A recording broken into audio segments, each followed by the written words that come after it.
मुंबईत आज आरक्षणातील उपवर्गीकरणाच्या मुद्द्यावर मोठा मोर्चा निघालाय। राज्याच्या कानाकोपऱ्यातून हजारो आंदोलक मुंबईत दाखल झालेत। पुणे, नाशिक, जळगावसह विविध जिल्ह्यातून आलेल्या आंदोलकांनी सरकारविरोधात जोरदार घोषणाबाजी करत उपवर्गीकरणाला विरोध दर्शवलाय।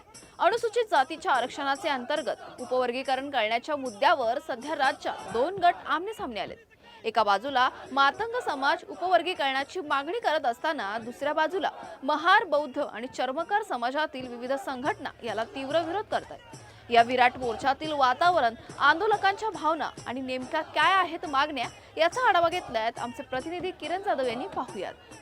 मी सध्या आहे मेट्रो सिनेमा इकडे। आपण पाहू शकतो की आरक्षण उपकरण्याचा मोर्चा आहे, तिथे मोठ्या प्रमाणात मोर्चा दिसून येत आहे।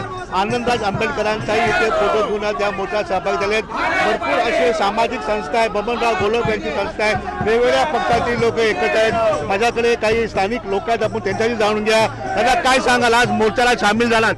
आज मोर्चाला सामील झालेले 58 जातीतल्या सगळं चर्मकार समाजाचे लोक, ढोर समाजाचे लोक, मातंग समाजाचे लोक, बौद्ध समाजाचे लोक, लोहार समाजाचे लोक, वाल्मिकी समाजाचे लोक या ठिकाणी मोठ्या प्रमाणात उपस्थित झालेले आहे। आणि उपवर्गीकरणच्या विरोधात हा आमचा नारा आहे। हे भारतीय संविधानाच्या विरोधात आहे। बाबासाहेबांनी सांगितल्याप्रमाणे उपवर्गीकरण एसटी मध्ये कधीच होऊ शकत नाही। आर्टिकल 19च्या प्रमाणे आणि 1940च्या प्रमाणे या ठिकाणी जे बाबासाहेबांनी अभिव्यक्ती स्वातंत्र्य दिलेलं आहे आणि 17चा कलम अस्पृश्यासाठी म्हणजे सुरक्षित लोकांसाठी, शेड्यूल कास्टसाठी जे लिहिलेलं आहे 17वा कलम, त्या अंतर्गत कुठेतरी अॅट्रॉसिटी या ॲक्टला थांबवासाठी हे कार्यक्रम चाललेला मनुवाद्यांचा आहे। तर मनुवाद्यांच्या सरकारच्या विरोधात या ठिकाणी सगळ्या पक्षाचे लोक, सर्व धर्माचे लोक या ठिकाणी उपस्थित झालेले आहे आणि लाखोच्या प्रमाणात हा मोर्चा मंत्रालयावर जाणार आहे। आणि उपवर्गीकरण जे काही लोक, मातंग समाजाचे दलाल भडवे लोक या उपवर्गीकरणला आपल्या लोकांना तोडायचं काम करत आहेत, ते तोडायचं काम कुठेतरी थांबलं पाहिजे। यासाठी बाबासाहेबांचा एकच विचार भारतीय संविधान आणि संविधानाचा समता, स्वातंत्र्य, बंधुत्वाच्या न्यायाप्रमाणे हे चाललं पाहिजे। अजूनही काही लोक आहेत, त्यांच्याशी जाणून घ्या। दादा, काय सांगाल तुम्ही? उपवर्गीकरण हा विरोधी महामोर्चा आहे।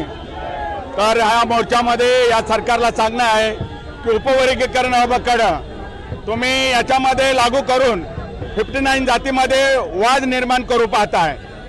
पुन्हा एकदा मनुवाद पुढे डोकं काढून आमच्या जो आरक्षण खतम करू पाहताय।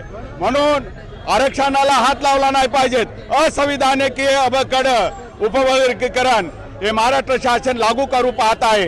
याला विरोध करण्यासाठी उपवर्गीकरण विरोधी महामोर्चा या ठिकाणी आयोजित केलेला आहे। याचं नेतृत्व माननीय सन्माननीय भीमराव आंबेडकर साहेब, आनंदराज आंबेडकर साहेब, राजकुमार बडोले साहेब, अन्य आमचे सिद्धार्थभाई कासारे, हे सगळे आमचे विविध गटातील, विविध पक्षातील या उपवर्गीकरण रद्द झालं पाहिजे म्हणून या उपवर्गीकरण महामोर्चामध्ये मेट्रो या सिग्नलला आज सहभागी झालेले आहेत। आणि या जातीवादी सरकारचा निषेध करण्यासाठी उपवर्गीकरण विरोधी हा महामोर्चा निघालेला आहे। जय भीम। माझं नाव सोना कांबळे, समाजभूषण। माझ्याबरोबर बबनराव घोलप हे आणि काही त्यांच्याही संस्थेचे काही लोक आहेत, त्यांच्याशी जाणून घ्या।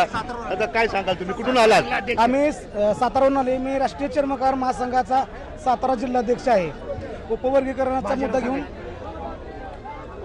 आपण आता या उपवर्गीकरण मुद्दा हा रद्द झालाच पाहिजे। या मुद्द्यावरून आम्ही सर्व सातारा जिल्ह्यातील सर्व चर्मकार बांधव इथं उपस्थित झालेला आहे। हे जे सरकार आहे हे जातीजातीत भांडणं लावत आहे।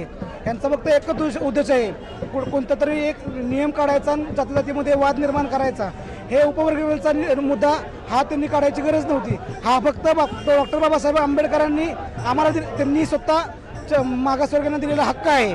त्यांनी हा हक्क आमचा काढून घ्यायची त्यांचा अधिकार नाहीये।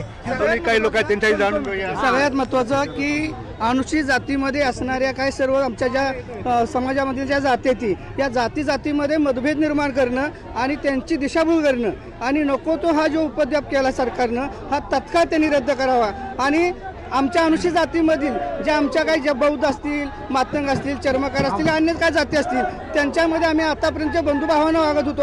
त्यांना सरकार हे करायचं नाही, आमच्यामध्ये मतभेद निर्माण करायचे आणि त्यांचा राजकीय स्वार्थ त्या ठिकाणी साधायचे. मी सरकारला एकच विनंती करू शकतो की आमचं जे पूर्वीचं जे आरक्षण आहे ते आरक्षण तसंच अबाधित ठेवावं, त्याच्यामध्ये तुम्ही कुठेही हस्तक्षेप करू नये. मी ते पाहू शकतो की जनतेचं हेच मत आहे की आरक्षण जे आहे ते जो जातं अजूनही काही स्थानिक जनता त्यांच्याकडे आपण जाण्याचा प्रयत्न करूया. इकडे पाहू शकतो आपण मोठ्या प्रमाणात हे आंदोलन जे आहे ते तीव्र रूप घेत आहे. मोठ्या संख्येने लोक ते उपस्थित आहेत. कॅमेरामॅन दत्ता प्रसाद, किरण जाधव, आवाज इंडिया.